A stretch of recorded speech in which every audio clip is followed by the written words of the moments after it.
siyaasi maxamuud xaaji saalax oo hore wasiir uga soo noqday Puntland ayaa maanta magaalada Boosaaso kaga dhawaaqay inuu u sharaxan yahay xubinta xildhibaannimo ee baarlamaanka cusub ee dowladda federaalka Soomaaliya. siyaasigan ayaa sheegay inay ku khasabtay raadinta xubinta xildhibaannimo sidii uu door uga qaadan lahaa marxaladda uu dalku ku jiro iyo dib u soo celinta midnimada ummadda Soomaaliyeed. waxaa ila gudboonaatay maanta inaan isu kiyeero oo halkaan aan ka ilaamiyo inaan ahay musharax u taagan xubinta xildhibaannimada ee dowladda federaalka. kadib markaan arkay waxaa igu qasbay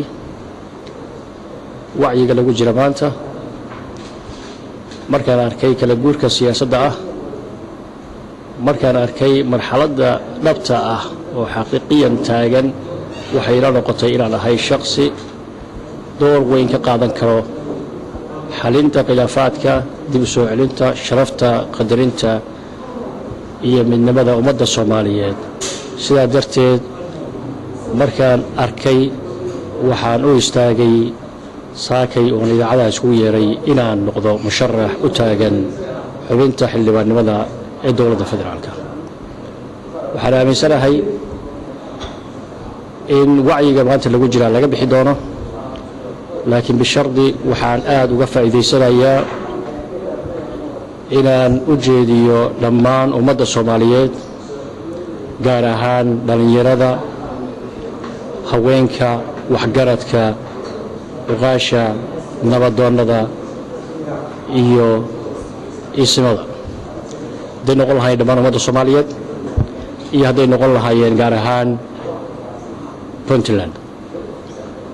waxaan rabaa inaan baaqaa u jeediyo soo xulidda xildhibaan dhaba oo u qalmaa in uu ka noqdo xildhibaan isagoo masalaya ummadda Soomaaliyeed marka ugu horeyso, mar labaadkana matalaya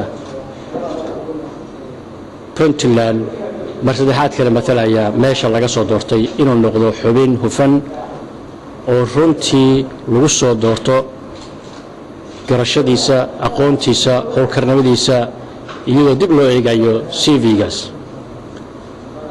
waxaan aaminsanahay reer Puntland hadday noqon lahayn isimada iyo hadday noqon lahayn nabadoonnadu inay soo xuli doonaan xildhibaanka ku habboon. waxaan aaminsanahay in soo xulidda la soo xulana aan loo dayin loona aabayeelin hebel jeclaysi.